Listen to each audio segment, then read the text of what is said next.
My husband, 43M, and I, 44M, have been together 10 years, married 8. We've had a lot of good times, but a lot of rocky ones too. A few years ago, things came to a head, and we nearly divorced, but we got counseling and worked hard on improving our relationship and communication. It was a lot of emotional effort, but it was working and things were getting better. We were finally communicating about our issues, and I was starting to feel emotionally safe and excited for our future together. Until Sunday. Sunday evening, we were chilling in bed when my husband asked to talk and said he had something big to ask me. He started by telling me how much he values our relationship. I've made him feel more loved than he ever has, and it's been soul healing in a way that he hadn't known was possible. But it wasn't enough. One person can't be expected to fulfill all his needs, he tells me, and he needs more. Not wants, needs. So, without consulting me, he'd come up with a plan to open our marriage. He knew of a website that sounded interesting, and he wanted to sign up. He'd find a new guy, and they'd go out once a week. I asked him if he's looking for something physical or emotional. He told me it's mostly emotional, but would have physical attributes too. He had ideas of what he wanted, but he didn't know what the other guy would want, so he'd have to find out. I asked him if he had someone in mind.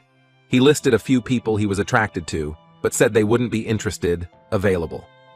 I was informed I would still be his primary partner, and I'd also be free to seek outside of the relationship to meet my needs. I can't forget the excitement in his voice and the light in his eyes as he talked all about it, while my world imploded. This is not what I signed up for. He presented himself from the beginning as monogamous, as did I. I don't object to open relationships, but it's not what I want personally, and I thought he knew that. I also didn't sign up to be his punching bag. I can't forget lying there, feeling worthless after being told I was inadequate and was unable to measure up, feeling like our relationship was a gigantic bait and switch, and that the new precious feeling of emotional safety was gone, possibly forever. Because this isn't the first time he's communicated his needs in a way that hurt me, or the second. It's happened over and over. It's why we nearly divorced. We've spent yesterday and today trying to work through this. We have some ideas, but I'm not willing to implement them until I feel safe. This is where we reached an impasse. His thinks that he's communicating the best way he knows how, but it's difficult because we're both autistic, and my expectations are very high. He says I have RSD. So these kinds of misunderstandings are unavoidable. My side is that this incident is part of a larger pattern which is emotionally abusive, and I'm not obligated to put up with it no matter his reasons. I feel he needs to take the initiative and learn how to communicate his needs without harming me any more than necessary. I also want to throw this in because I think it's relevant. In the last 6 months or so, he doesn't look at me the way he used to. He's updated his style to look younger, and he's gotten into the best shape I've ever seen him in. He looks fantastic. Would you lovely people share your thoughts, please? Update 1. We talked about the open marriage, and I told him I did not want that because it's just a slow divorce. He decided I was right and said he didn't want to open it anymore. There was no apology for telling me I was inadequate. After talking a bit, we got down to the real problem. He wanted to go back to the DDLB, Dom Dad Little Boy, play that we had done extensively during our early marriage, until he'd gotten to be such a brat that I'd threatened to divorce him. We'd continued in a limited fashion, but I no longer felt safe as his daddy and my heart wasn't in it anymore. I asked him lots of questions to find out specifically what he wanted, and it was a repeat of our early marriage. Extra love and attention, no responsibility, no accountability. It was not to be role play for brief periods of time, but a semi-permanent state. He was so excited talking about it, right up until I asked him how we would ensure that the toxic patterns that happened in our early marriage didn't happen again. He had no interest in talking about that beyond diagnosing me with RSD, i.e., calling me crazy. It was enlightening that someone who was asking for so much would offer so little in return. I told him I wanted to pause all power dynamics we'd been doing. There would be no more DDLB play until we could meet as equals. I asked him for suggestions to make that happen. He had none.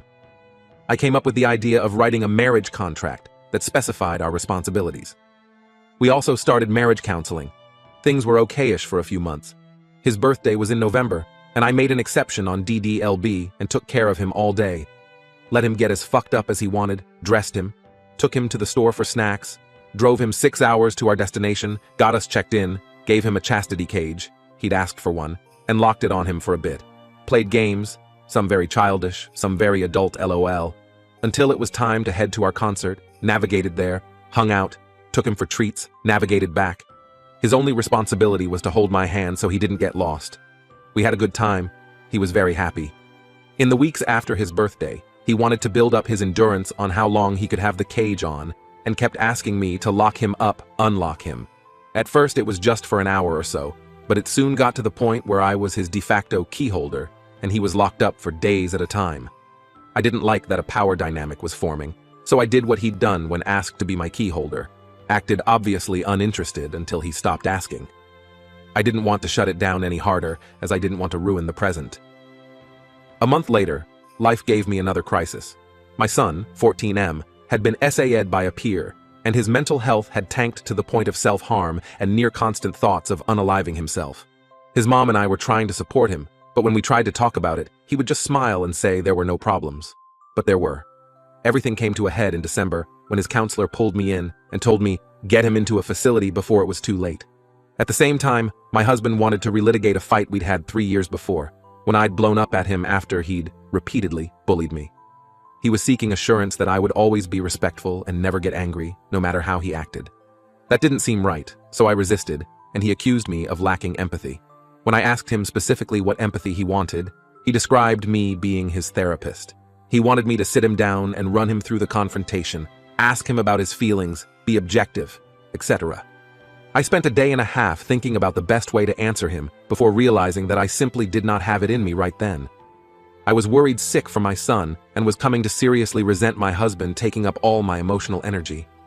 Also, I felt that it wasn't my responsibility nor priority to be his therapist right then. So, for the first time, I cited our marriage contract. I told him that he'd brought up this same discussion 2 months before, and I'd told him I wasn't willing to talk about it until our contract was well established, and that him asking me again when I told him no and why, and we had not met the terms, was a violation. In the contract, it specified that when either of us believes there is a violation, all discussion stops until we mutually agree the problem is resolved. He didn't do that. Instead, he immediately pivoted back to his point. So I cited the contract again, this time for violating the violation rules. He admitted to that violation, so I collected the penalty kiss. He was supposed to be the one to do it, but he just stood there, so I did. Then we went back to the first violation, him asking me for something I'd said no to. Apparently me saying no was not sufficient, I needed to ask him. So I did. I asked him to wait until our contract was established and trust restored. He got pushy. How long? At least 6 months. 6 months from the contract date or now. Marriage contract date. Why? Every time I tell him no, he asks why. Because we have different understandings of empathy. I did my best to answer his questions, but he was unsatisfied and gave me a hard deadline of April to step up or he would leave me. Based on how little time he took to consider his words, I was 90% sure he didn't mean it, and was willing to gamble on the other 10%. I genuinely wanted him to go away and let me focus on my son, so I called him out on giving me an ultimatum, and he insisted that it wasn't an ultimatum, just him clearly communicating where he's at. I again called him out on giving me an ultimatum, and he told me that ultimatums are controlling, and he's not a controlling person, so it's a boundary. I disagreed and defined both a boundary and an ultimatum for him. He asked for my source. I said it didn't matter, as he was clearly going to do it either way. He doubled and tripled down on where he's at. He then got huffy, insisted his definition of a boundary versus an ultimatum was more pertinent than mine, while also admitting he didn't actually know the difference, and ended the discussion as it had become unproductive. He left it there for 5 days. Then I reached out to him and told him in no uncertain terms that I would not be obeying him now or in April, and asked where he wanted to go from here. And guess what? I was right. Where he's at was not in fact where he was at. He wanted to go back to the rules. You know, the ones he broke the first time I cited them. He wanted to sweep everything under the rug like it didn't happen. I told him I was no longer interested in that, and wanted to accept his request to open our marriage. He asked if this was really just a slow divorce, and I confirmed that it was. He asked me to reconsider. I told him the trust is broken. I'm tired of repeating these cycles. I'm no longer willing to do marriage counseling. I think we'd do better as friends, and I wanted to permanently downgrade our marriage to a situationship. He countered and suggested we move to a situationship for 6 months, then reassess, which I accepted. We're now on month 5 of 6. My 45th birthday was during the first month. I celebrated alone in Vegas and cried myself to sleep. When he started talking about Valentine's Day, I told him I didn't want to celebrate it.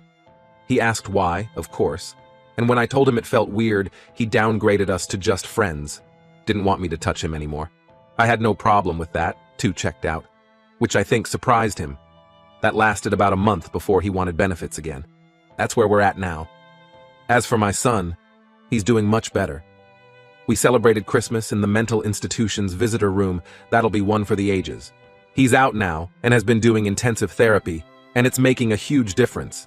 He's learned so much, and we're actually communicating. It's amazing. I'd love thoughts, ideas, or support. I feel really alone. Edit. Isolation is the worst enemy for recovery. It's time to reach out to family and friends for support. You should also start new hobbies that involve being in contact with other people in person to keep your mind occupied. I don't know if you enjoy being in nature, but you could consider joining some hiking groups. It can help clear your mind, allow you to travel, and meet other people in similar situations to yours.